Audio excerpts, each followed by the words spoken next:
Al-mutaffifin artinya orang-orang yang curang. Surat ini diberi nama Al-Mutaffifin dikarenakan ayat pertama di surat ini dimulai dengan Wailul lil mutaffifin, kecelakaan bagi orang-orang yang curang. Di antara para ulama ada yang berpendapat bahwa surat ini diturunkan di Makkah, tapi ada yang mengatakan bahwa surat ini diturunkan di Madinah. Kalau kita membaca hadis riwayat Nasa'i dan Ibnu Majah yang diriwayatkan oleh Abdullah bin Abbas, maka kita menangkapnya surat ini Madaniyah, diturunkan di Madinah. Karena Abdullah bin Abbas mengatakan, lamma qadima an-nabiy sallallahu alaihi wasallam al-Madinata, ketika Nabi Muhammad sallallahu alaihi wasallam tiba di Madinah, kanu abkhasan nasi kaila, mereka orang-orang Madinah adalah orang-orang yang paling mengurangi timbangan. Abkhasan nas, abkhasa artinya mengurangi, kaila, kailun itu takaran. Jadi orang-orang Madinah kalau berdagang itu suka curang, suka mengurangi takaran atau timbangan. Fa'anzalallah, kemudian Allah menurunkan wailul lil mutaffifin, celaka bagi orang-orang yang curang dalam berbisnis. Dengan turunnya surat ini, fa'ahsanul kaila ba'da dzalik, lalu mereka para pedagang di Madinah memperbaiki cara mereka menakar setelah turun ini. Memperhatikan hadis Abdullah bin Abbas ini, maka kita bisa mengambil kesimpulan bahwa surat ini Madaniyah. Tetapi kalau kita lihat keterangan yang tertera di mushaf, itu disebut Makkiyah. Maka di sini yang saya kutip Makkiyah au Madaniyah. Makkiyah artinya surat ini turun sebelum hijrah. Madaniyah, surat ini turun setelah hijrah. Karena ada dua macam cerita. Mana yang benar wallahu alam. Abdullah Abbas ini memang pada waktu dia hijrah ke Madinah dia masih anak-anak, tidak lebih dari 10 tahun umurnya. Tapi dia rajin sekali belajar dan cerdas, sehingga dia termasuk orang-orang atau para sahabat yang alim, yang kalau sekarang ini ustadz. Ada beberapa orang yang dianggap ulamanya para sahabat, antara lain Abdullah bin Abbas dan Abdullah bin Umar, yang mengatakan bahwa surat ini turun di Makkah sebelum hijrah. Mereka mengatakan bahwa surat ini sudah diturunkan oleh Allah di waktu di Makkah. Kemudian ketika Rasulullah SAW tiba di Madinah, karena mendapatkan orang-orang sana itu suka mengurangi takaran atau timbangan, lalu Rasulullah membacakan surat ini. Setelah dibacakan, lalu mereka pada memperbaiki cara mereka menimbang dan cara mereka menakar. Wallahu alam mana yang benar, karena yang mengatakan itu dua-duanya juga para sahabat. Baik, kita pelajari surat ini. Kita mulai dengan ayat pertama, kedua dan ketiga. A'udzu billahi minasy syaithanir rajim. Bismillahirrahmanirrahim. Wailul lil mutaffifina alladzina idza iktalu 'alan nasi yastawfun wa idza kaluhum aw wazanuhum yukhsirun. Wailun, kecelakaan, lil mutaffifin, bagi orang-orang yang curang. Kalau kita terjemahkan letter luck semacam itu, kecelakaan bagi orang-orang yang curang. Tapi kadang-kadang kita menerjemahkan ide ke ide, ya. Jadi kita menerjemahkan bisa kata per kata, bisa menerjemahkan ide ke ide yang lain. Ide bahasa Arab kita pindahkan ke ide bahasa Indonesia. Kalau ide ke ide artinya yang penting pemahamannya sama, meskipun susunan kalimatnya berbeda, karena struktur bahasa dalam bahasa Indonesia dan bahasa Arab itu banyak perbedaan. Maka kalau kita berbicara pakai bahasa Indonesia tetapi strukturnya bahasa Arab, kita menjadi sulit memahami. Jadi dengan demikian kita kalau menerjemahkan harfiah, wailun, kecelakaan, lil mutaffifin, bagi orang-orang yang curang. Kemudian Allah menerangkan siapa orang-orang yang curang itu. Alladzina idza iktalu 'alan nasi, yaitu orang-orang yang ketika menerima timbangan. Iktalu itu dari kata iktala, fi'il madhi. Iktala itu kata kerja mengandung imbuhan. Imbuhannya hamzah di depan dan tak setelah huruf pertama. Itu menunjukkan menerima, atau dalam bahasa Arab lil mutawa'ah. Kata kerja asalnya adalah kala yakilu kailan. Kala menimbang atau menakar, mohon maaf. Kala menakar. Kalau ditambah dengan hamzah dan ta, iktala, menerima penimbangan. Kalau kita pada posisi membeli, yang menimbang yang jual. Jadi yang menjual itu kala, yang membeli menerima ditimbang, mohon maaf, menerima ditakar, maka kata kerjanya berubah menjadi iktala. Ya. Kala menakar, iktala menerima takaran. Jadi ini berlaku untuk penjual dan pembeli. Nah, idza iktalu 'alan nas, ketika mereka menerima timbangan sebagai pembeli, yastaufun, mereka minta dipenuhi. Yastaufun dari kata aufa. Aufa artinya memenuhi. Kalau pakai istaufa artinya minta dipenuhi. Jadi kata bahasa Arab itu sebenarnya enak. Imbuhan-imbuhan itu bisa mengubah arti kata kerja, sehingga dengan begitu satu kata kerja bisa berubah menjadi puluhan bentuk yang artinya berbeda-beda tapi akar katanya sama. Wa idza kaluhum aw wazanuhum yukhsirun. Wa idza kaluhum, dan ketika mereka menakar untuk orang lain. Nah, ini tadi kala menakar, kemudian iktala menerima takaran. Wa idza kaluhum, ketika mereka menakar untuk orang lain, artinya mereka sebagai penjual. Aw wazanuhum, atau mereka menimbang untuk mereka.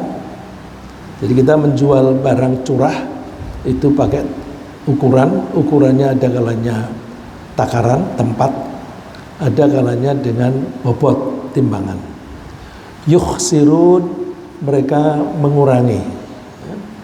Khosira kurang atau rugi, akhsara mengurangi atau merugikan. Jadi ketika mereka menimbang untuk pembeli atau mereka menakar untuk pembeli, mereka mengurangi timbangan atau takaran, atau bisa diartikan mereka merugikan para pembeli. Ini gejala pada saat itu, dan sebenarnya kecurangan semacam ini sudah sering terjadi di generasi-generasi sebelumnya, dan sayang pada saat ini juga masih juga terjadi.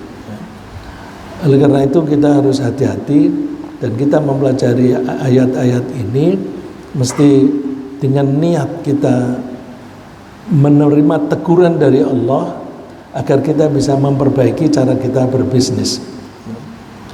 Saya pernah mendengar seorang yang mempunyai pom bensin, kata dia, jadi betul atau tidaknya silahkan diverifikasi.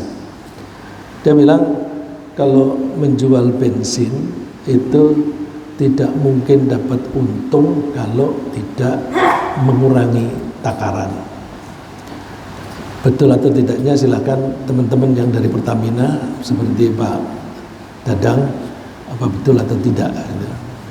Nah, sampai kalau di orang-orang yang membeli bensin itu kalau mau diteni, kan mereka tidak membuat tera sendiri.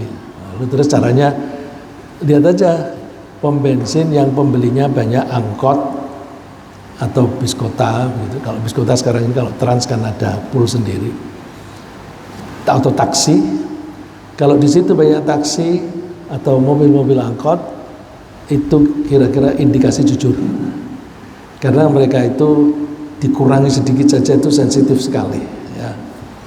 Jadi kalau misalnya ini kok nggak ada taksi masuk ke sini, ya hati-hati gitu ya. Nah, jadi kalau beli bensin itu sekarang ini kita memang repot ya, karena banyak di antara kita itu tidak mayoritas, tapi banyak yang suka membeli bensin bukan dari Pertamina, tapi dari perusahaan asing.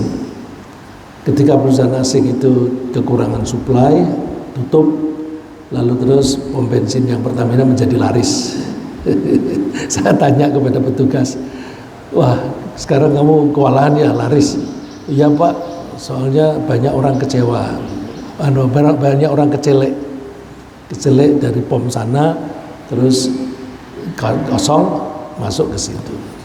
Nah itu saya kira sudah menjadi rahasia umum ya. Jadi kita mesti hati-hati, karena pengurangan timbangan atau takaran itu sudah terjadi mulai zaman dulu, mulai zaman yang paling marak ya, yang paling marak itu pada zaman Nabi Syuaib. Nabi Syuaib itu diutus oleh Allah di daerah Madian. Madian itu masih daerah Arab, dia di barat utara, bagian barat dari semenanjung semenanjung Arab. Di situ ada tempat namanya Madian. Di situ karena daerah orang Arab, nabinya pun yang diutus oleh Allah juga nabi Arab. Jadi Nabi Syuaib itu termasuk orang Arab. Menurut Rasulullah SAW ada 4 nabi yang dari bangsa Arab. Jadi bukan hanya Nabi Muhammad SAW saja, tapi ada yang lain, yaitu Nabi Hud yang diutus oleh Allah di daerah Ad. Ad itu di ujung semenanjung atau jazirah Arab, atau sekarang ini mungkin daerah Yaman, daerah Oman di situ. Kemudian ketika Allah menghancurkan bangsa Ad, masih ada yang hidup, orang-orang yang beriman kepada Nabi Hud, mereka selamat. Lalu mereka pindah ke utara. Ke utara disebut daerah Ahqaf. Kemudian lagi ternyata setelah beberapa generasi mereka keimanannya nyeleweng lagi. Lalu Allah mengutus Nabi Soleh. Nabi Soleh juga orang Arab. Kemudian Nabi berikutnya yang Arab adalah Nabi Syuaib. Yang terakhir adalah Nabi Muhammad Sallallahu Alaihi Wasallam. Yang banyak disebut oleh Allah di dalam Al-Quran adalah para nabi di kalangan Bani Israel. Apakah jumlah nabi hanya 25? Enggak, banyak sekali, ratusan. Cuma kita wajib mengimani yang 25. Jadi kalau disebut 25 nabi bukan berarti hanya itu Rasul utusan Allah itu. Kenapa 25 yang wajib? Karena nama mereka disebut secara eksplisit di Al-Quran. Karena kita harus mengimani Al-Quran. Al-Quran menyebut nama mereka, maka kita tidak boleh mengingkari salah satu pun di antara mereka. Di luar yang 25 ada para Rasul, tapi karena tidak disebut dan kita tidak tahu sumbernya itu sahih atau tidak, maka kita paling mengatakan, ada yang mengatakan ini nabi, ada yang mengatakan bukan nabi. Kalau di antara ulama ada yang membedakan antara rasul dan nabi. Jumlah nabi lebih banyak lagi, nabi yang bukan rasul itu sampai ribuan jumlahnya. Dan yang kita pelajari yang 25 ini, apakah orang-orang yang disebut di Al-Quran yang dipuji oleh Allah itu termasuk nabi seperti Luqman misalnya? Para ulama berpendapat Luqman itu tidak termasuk nabi. Dia hanya orang yang bijaksana. Karena dia bijaksana maka dijuluki Al-Hakim. Al-Hakim itu artinya yang bijaksana. Allah menganjurkan kepada kita, juga kepada umat-umat terdahulu, terutama kaum Madian, untuk memenuhi timbangan dan takaran. Wa auful kaila idza kiltum wazinu bil qistasil mustaqim.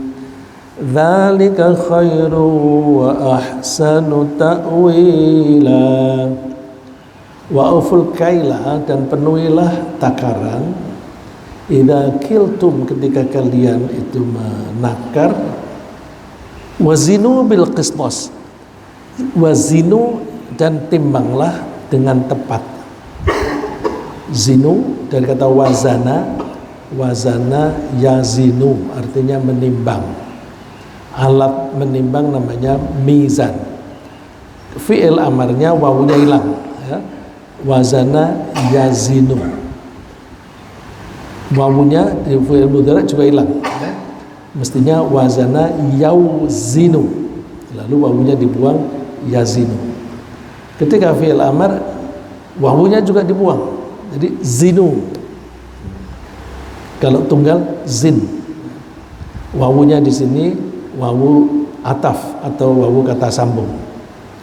Wazinu bil qistasil mustaqim, dan timbanglah dengan tepat yang lurus. Yang demikian itu lebih baik dan lebih bagus akibatnya.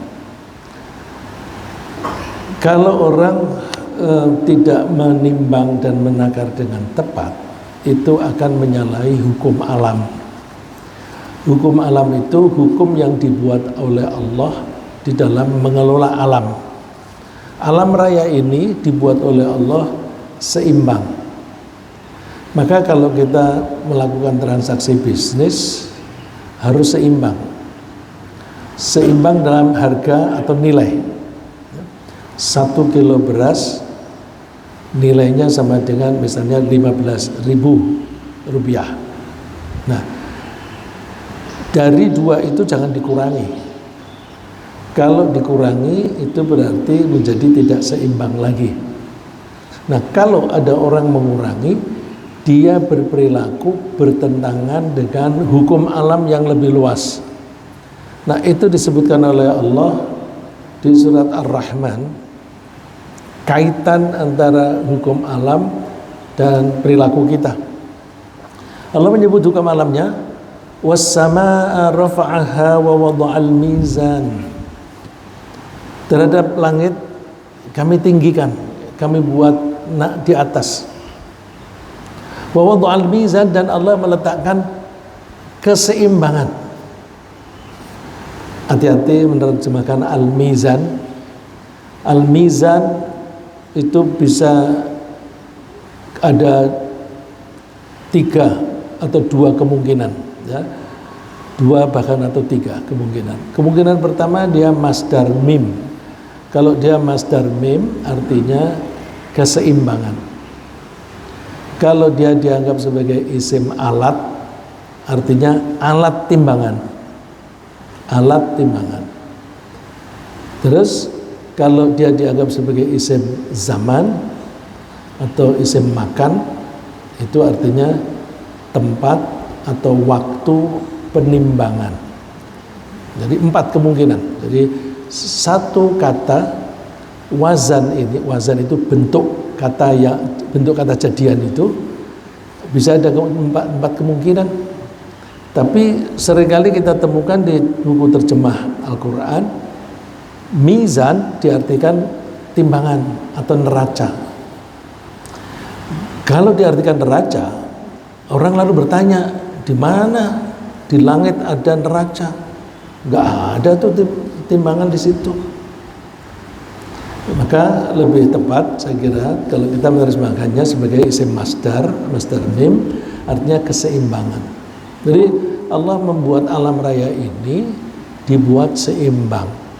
Karena alam raya itu sebagai semacam arena atau tempat di mana makhluk-makhluk yang lain ada di situ.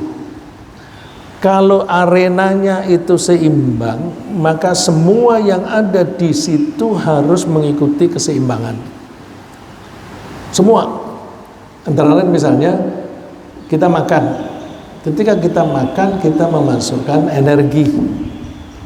Energi yang masuk ke dalam badan kita dan energi yang keluar dari badan kita harus kita jaga keseimbangan. Yang masuk dan yang keluar harus sama. Kalau kita tidak memenuhi itu, berarti kita melanggar hukum alam yang sifatnya universal. Ketika kita berkeluarga, suami istri, atau seorang laki-laki mempunyai 4 istri, maka mereka itu harus menjaga keseimbangan. Kalau mempunyai 4 istri, maka istilahnya harus adil. Adil itu artinya seimbang. Karena adil itu artinya berdiri tegak, lurus. Nah, kalau tegak lurus itu kan berarti seimbang. Kita kalau sholat dari rukuk berdiri namanya i'tidal. I'tidal akarnya sama dengan adil. Adil, ya, sama dengan adil, seimbang. Jadi semua yang ada di alam raya harus seimbang. Kalau kita tidak menjaga keseimbangan, hancur. Kalau kita menjadi raja atau jadi presiden, ada kelompok masyarakat tertentu yang dikuyo-kuyo dan ada kelompok tertentu yang diproteksi besar-besaran, maka itu namanya tidak adil. Pasti hancur, pasti kacau, ya, pasti kacau. Nah, Allah memberikan contoh di sini, kalau kamu berdagang harus menjaga keseimbangan. Maka kita perhatikan, setelah Allah menyebutkan hukum alam, was-samaa'a rafa'aha wa wada'al mizan, Allah memberi contoh, alla tadghaw fil mizan, kamu jangan melanggar keseimbangan. Jadi Allah menceritakan kejadian alam, terus hati-hati ya, karena Allah itu menjaga membuat segala sesuatu itu seimbang. kamu jangan melanggar keseimbangan. Masih abstrak, dikasih contoh yang konkret. Wa aqimul wazna bil qist, tegakkanlah timbangan dengan tepat. Itu artinya seimbang. Wala tukhsirul mizan, dikuatkan lagi, jangan kamu mengurangi timbangan ya. Jadi mempelajari ilmu alam itu penting. Saya memberanikan diri mengatakan bahwa ilmu alam, ilmu fisika adalah bagian dari ilmu tauhid. Banyak orang menganggap itu ilmu umum. Orang belajar ilmu alam nggak dapat pahala. Dari mana mengatakan tidak dapat pahala? Alam ini dibuat oleh Allah, dan setiap unit yang ada di alam ini mesti mempunyai karakter sendiri-sendiri. Yang membuat karakter itu juga Allah. Maka kalau kita mempelajari karakter unit-unit benda yang ada di alam ini, yang ilmunya kita sebut ilmu alam atau fisika, kita sedang mempelajari pekerjaan Allah, perbuatan Allah, cara Allah membuat, cara Allah berperilaku. Nah, itu bahasa tauhidnya af'alullah. Jadi kalau kita ingin mempelajari tentang Allah, jangan pernah memikirkan tentang zatnya Allah. Memikirkan tentang zatnya Allah itu gimana? Misalnya, Allah itu terbuat dari apa sih? Dari emas kah? Atau dari perak? Itu memikirkan tentang zatnya Allah. Kita tidak boleh, karena akal kita tidak akan sampai. Nah, lalu bagaimana mempelajari ketuhanan? Pelajarilah af'al dan sifatnya Allah. Af'al itu perbuatan dan sifatnya, karakternya Allah. Nah, ilmu fisika, ilmu biologi, ilmu jiwa, ilmu sosial itu adalah cara Allah menciptakan makhluknya, dan juga termasuk cara Allah membuat interaksi antara makhluk satu dengan makhluk yang lain. Nah, kalau kita pelajari itu dengan niat saya belajar ilmu fisika agar saya mengetahui bagaimana Allah berperilaku, bagaimana Allah menciptakan sesuatu benda, bagaimana Allah menciptakan kejadian, maka berarti kita sedang mempelajari tauhid, mempelajari keimanan. Dan kalau kita niatnya seperti itu, ada pahala ya. Saya mengatakan begini karena saya pernah mengatakan bahwa belajar fisika itu gak ada pahalanya. Karena dikatakan tidak ada pahalanya, maka orang-orang yang kemudian sadar dari dulu gak pernah belajar agama, udah itu ilmu itu gak ada gunanya. Yang ada gunanya ini belajar Quran, hadis, fikih, itu saja. Lalu dianggap yang lain tidak ada gunanya. Karena dianggap yang lain tidak ada gunanya, yang dianggap ulama hanya orang-orang yang mengerti bahasa Arab, fikih, hadis dan sebagainya. Orang yang ahli fisika tidak disebut ulama. Karena semacam itu. Padahal kalau Allah mengatakan innama yakhsyallaha min ibadihil ulama, sesungguhnya yang bisa bertakwa kepada Allah hanyalah para ulama. Ulama di situ tidak harus hanya mengerti Quran, hadis dan sebagainya. Bahkan ayat itu disebutkan oleh Allah dalam rangkaian cerita mengenai kealaman. Misalnya Allah bercerita tentang gunung. Gunung itu ada yang hitam, ada yang merah, ada yang putih. Terus binatang, ada yang begini, begitu dan sebagainya. Ya. Terus setelah itu Allah menyebut yang bisa bertakwa kepada Allah adalah para ulama. Bukan lalu diceritakan di ayat itu orang yang mengerti ilmu-ilmu agama saja gini kemudian ya mereka yang bisa bertakwa, enggak, tapi kaitannya itu dengan kealaman. Ya, jadi pesan yang kita bisa tangkap dari ini, kita harus menepati timbangan dan takaran karena itu bersesuaian dengan hukum alam. Kok hukum alam?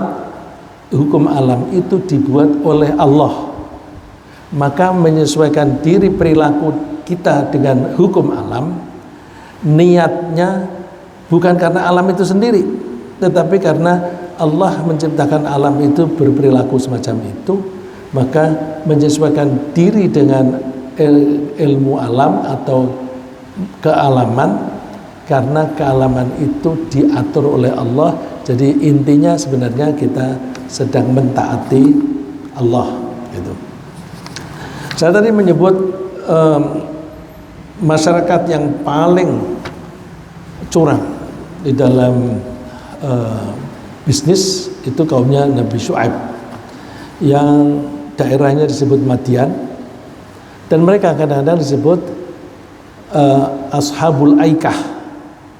Ashabul Aikah. Al-Aikah itu artinya pohon rindang yang lebat sekali.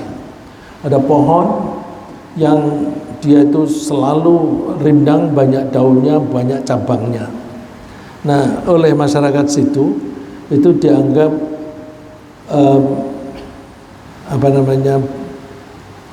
kalau orang sakti ya, kalau benda apa itu? Keramat. Lalu mereka memuliakan pohon itu. Karena mereka memuliakan pohon itu berarti mereka menjadi musyrik. Mereka disebut Ashabul Aikah. Daerahnya namanya Madian. Nabinya namanya Syuaib.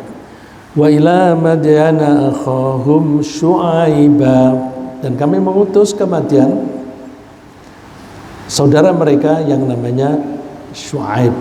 Ada yang mengatakan Nabi Syuaib ini cucu dari Nabi Lut. Jadi belum jauh. Nabi Lut itu keponakan Nabi Ibrahim. Nabi Lut masih kecil mengikuti Nabi Ibrahim hijrah, pindah dari Babil ke daerah Syam.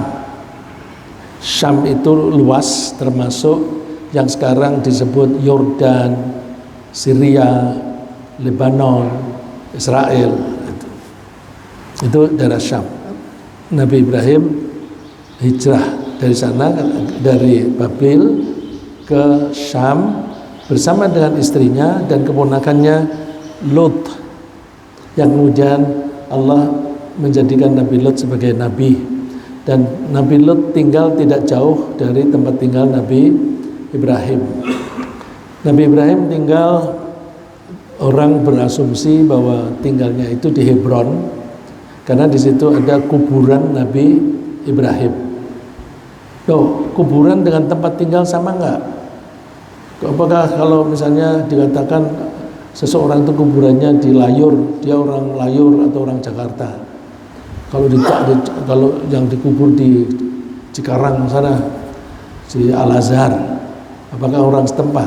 Kalau zaman sekarang itu banyak orang dikubur di daerah lain.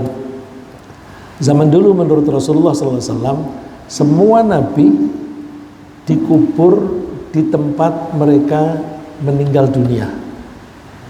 Semua nabi, Rasulullah mengatakannya semua nabi dikubur di tempat mereka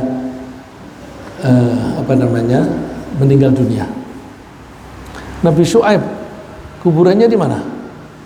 Saya pernah diajak berziarah ke kuburan Nabi Syuaib, yaitu di Yordan. Di Yordan. Apakah di situ? Tapi saya baca buku, para ulama berpendapat ya ada yang mengatakan bahwa Nabi Syuaib itu meninggalnya di Makkah. Kalau benar bahwa beliau itu meninggalnya di Makkah, mestinya kuburannya di Makkah dong. Tapi kita tidak tahu di mana.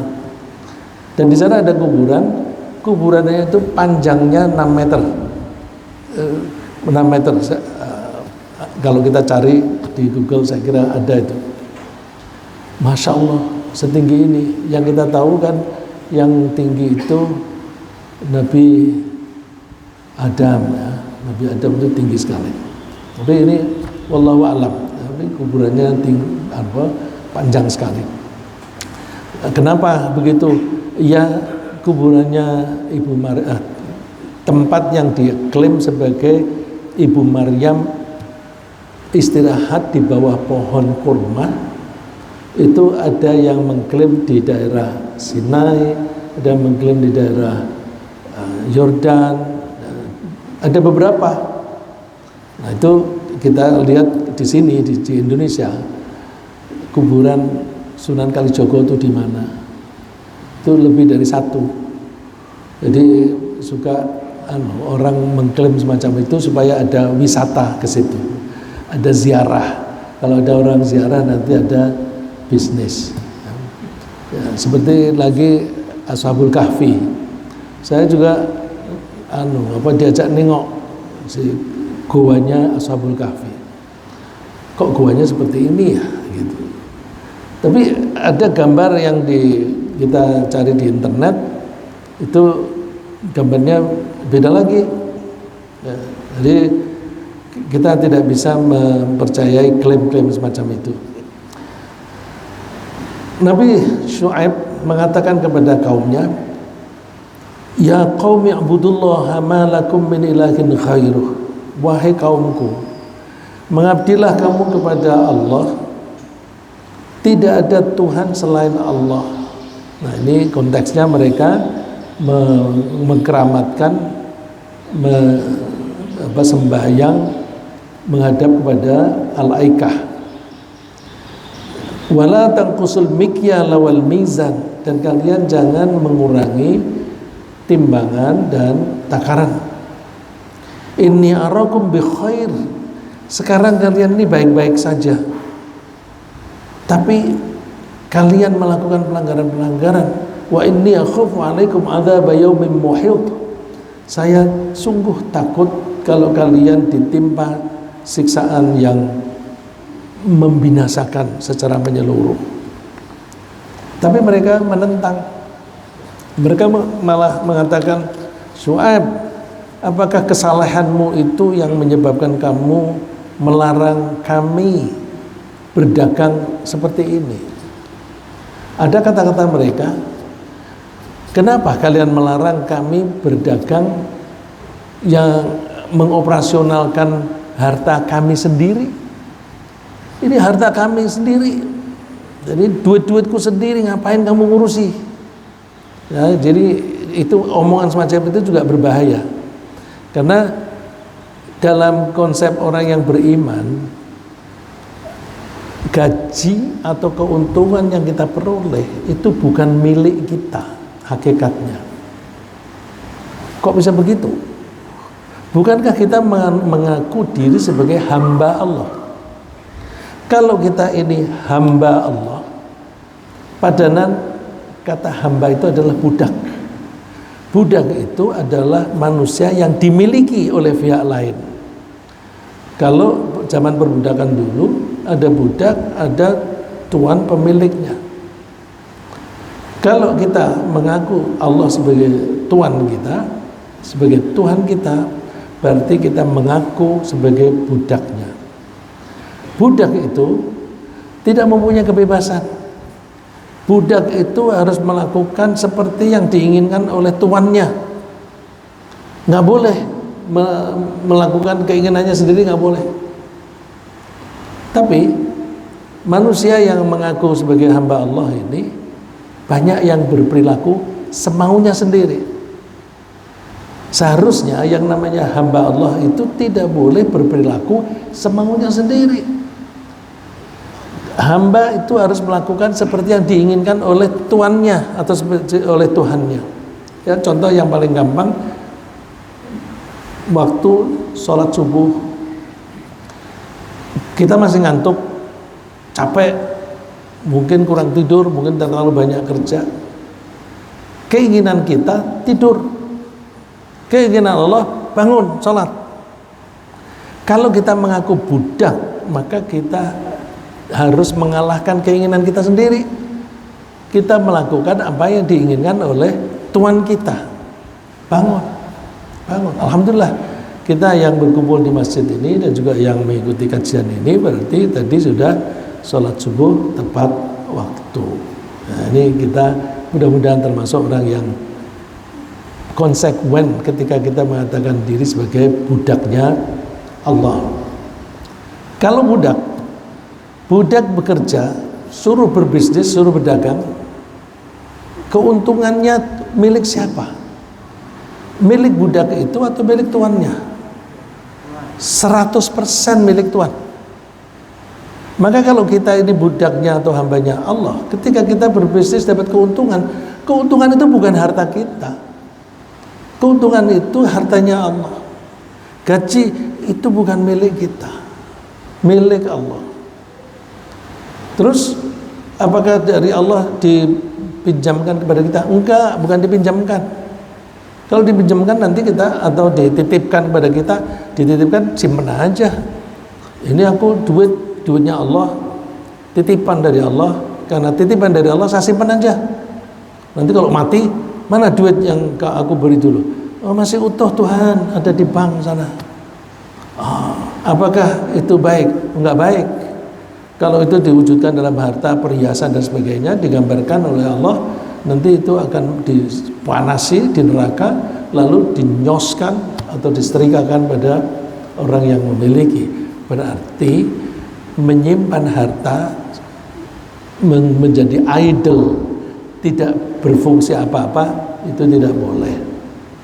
Nah, kalau itu milik Allah, bukan dititipkan pada kita, tapi Allah menugasi kita. Karena Allah tidak membutuhkan harta, maka harta itu diserahkan kepada kita. Kelolalah ini, tapi ingat, harta ini milikku Allah. Karena milikku, kamu mengelolanya harus sesuai dengan apa yang saya inginkan, apa yang saya atur. Maka kita tidak boleh menggunakan harta kita semau kita. Jadi orang mengatakan, kok sirik sih lu, duit-duit gua sendiri? Itu keimanannya masih perlu dipertanyakan. Jadi nggak ada, ini duit-duitku sendiri. Kalau itu hanya sekedar duit yang aku kelola, dari duit-duitku ini bukan milik tetapi yang saya kelola, itu boleh gitu. Jadi oleh karena itu kita berbisnis terus kemudian curang lalu mengatakan bahwa terserah aku dong bagaimana cara aku mengelola bisnis, kita kan harta-hartaku sendiri, itu nggak boleh ya. Terus karena mereka itu tidak taat, tidak mengindahkan anjuran Nabi Syuaib, lalu mereka dihancurkan oleh Allah. Ini gambarnya yang keluar begini Pak Andi. Walamma jaa amruna najjayna Syu'aiban walladzina amanu ma'ahu birahmatin minna. Ketika urusan kami datang, artinya ketika Allah menghancurkan mereka dengan peristiwa alam, kami menyelamatkan Syu'aib dan orang-orang yang beriman bersamanya karena kasih sayangku, birahmatin minna, dengan rahmat atau kasih sayang dari kami. Wa akhadhatil ladzina dzalamu sayhatu fa asbahu fi darihim jathimin. Orang-orang yang zalim itu pada mati karena disambar oleh suara yang menggelegar, lalu mereka pada mati bergelimpangan di rumah mereka. Ka'allam yaghnaw fiha, seperti mereka tidak bisa berbuat apa-apa. Ala bu'dal limadyana kama ba'dat Thamud. Ketahuilah bahwa orang-orang Madian itu jauh dari rahmat sebagaimana kaum Thamud. Di Al-Quran di satu saat Allah menyebut bangsa Madian dihancurkan dengan soyhah. Soyhah itu artinya suara yang keras, yang menggelegar. Tapi ada ayat yang menunjukkan bahwa mereka dihancurkan dengan mereka terkubur di bumi, terkubur oleh tanah. Oleh karena itu, berarti saat itu berbarengan antara gempa bumi dan suara yang menggelegar. Dari suara menggelegar itu bisa petir yang menyambar-nyambar yang suaranya kuat sekali sambil hujan lebat dibarengi dengan earthquake, gempa bumi yang dahsyat sehingga mereka semuanya meninggal dunia. Ya. Ini ada tulisan oleh Wahbah Az-Zuhaili. Dia menulis tafsir yang kita menyebutnya tafsir Al-Munir. Di situ diceritakan bahwa ada seorang Badui mengatakan kepada seorang raja. Rajanya bernama Abdul Malik bin Marwan.